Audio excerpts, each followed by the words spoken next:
எல்லாருக்கும் வணக்கம். எப்படி இருக்கீங்க? இன்றைக்கி நாம் வந்து மஷ்ரூம் ரைஸ் எப்படி வைக்கிறதுன்னு பார்க்க போகிறோம். அதுக்கு என்னென்ன பொருட்கள் தேவைன்னு சொல்கிறேன், நோட் பண்ணிக்கிறீங்களா?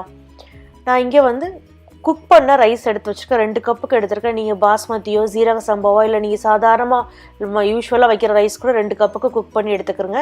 நான் இங்கே வந்து காளான நல்லா கழுவி கீழே இருக்க தண்டு பகுதி இருக்குல்ல அதெல்லாம் எடுத்துகிட்டு நல்லா சுத்தமாக கழுவி வச்சுருக்கேன். ஒரு 20 நம்பர் எடுத்துக்கிறேங்க. நாம் இந்த ரைஸுக்கு வந்து நெய் தான் சேர்க்க போகிறோம். அதில் 3 டேபிள் ஸ்பூனுக்கு சேர்க்க போகிறேன். நான் கொத்தமல்லி இலை கொஞ்சம், புதினா இலை கொஞ்சம் எடுத்துக்கோங்க. அதே மாதிரி நான் இங்கே வெங்காயத்தையும் கட் பண்ணி வச்சுருக்கேன், ஒரு வெங்காயத்தை. அதுக்கப்புறம் நம்ம இங்கே ஒரு பச்சை மிளகாவை கட் பண்ணி வச்சுருக்கேன். இஞ்சி ஒரு இன்ச்சுக்கு எடுத்து அதை நல்லா கட் பண்ணி வச்சுக்கிறோங்க.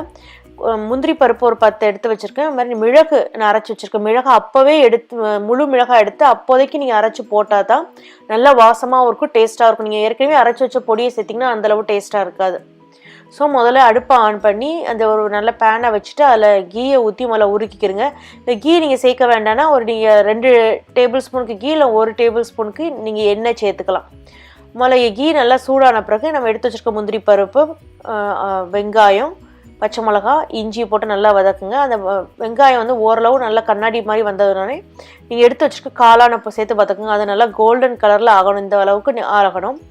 கோல்டன் கலர் ஆன பிறகு நாம் எடுத்து வச்சுருக்க கொத்தமல்லி புதினா இலையில 3/4 பகுதியை சேர்த்துட்டு 1 நிமிஷம் வதக்குனிங்கன்னா நல்லா சுருண்டு வந்துடும் அந்த கொத்தமல்லியும் புதினாவும். இப்போ நாம் வந்து அரைச்சி வச்சுருக்கோம் இல்லையா மிளகு, அப்போதைக்கு அரைச்சி அந்த மிளகு பொடியையும் உப்பு, நான் ஏற்கனவே அரிசி குக் பண்ணும்பொழுது அதில் உப்பு சேர்க்கலை. ஸோ நீங்கள் குக் பண்ண ரைஸை சேர்த்துட்டு உடனே அடுப்பை ஆஃப் பண்ணிவிட்டு நீங்கள் புதினா கொத்தமல்லியை சேர்த்து நல்லா கிண்டி இறக்கிற வேண்டியதுதான். ரொம்ப நேரம் எடுக்காது இந்த மஷ்ரூம் ரைஸ் ரெசிபி வந்து. இந்த மஷ்ரூம் ரைஸ் ரெசிபியை நீங்கள் வந்து ஏதாவது வெஜிடபிள் குருமாவோ இல்லைன்னா புதினா கொத்தமல்லி சட்னி வச்சோ சாப்பிடும்போது ரொம்ப நல்லாயிருக்கும். இதை நீங்கள் மதிய நேரத்தில் சாப்பாடுக்கு செஞ்சு கொண்டு போகிறதுக்கு ரொம்ப ஈஸியான ரெசிபியும் கூட. நீங்கள் குழந்தைங்களுக்கு லஞ்ச் பாக்ஸில் செஞ்சு கொடுத்துடலாம், கட்டாயம் அவங்களுக்கு பிடிக்கும். அதில் நம்ம எந்த விதமான மசாலா எதுவுமே சேர்க்கலை, எந்த விதமான சாஸும் சேர்க்கலை, வெறும் நம்ம பெப்பர் பவுடர் மட்டும்தான் இதில் சேர்த்துருக்கோம், நம்ம நெய் சேர்த்துருக்கோம், அவ்வளோதான். இந்த மஷ்ரூம் ரைஸஸ் ட்ரை பண்ணி பாருங்கள். பார்த்துட்டு உங்கள் கமெண்ட்ஸை சமையல் விருந்தில் போஸ்ட் பண்ணுங்கள். இந்த வீடியோவை லைக் பண்ணுங்கள், சேனலை சப்ஸ்கிரைப் பண்ணுங்கள்.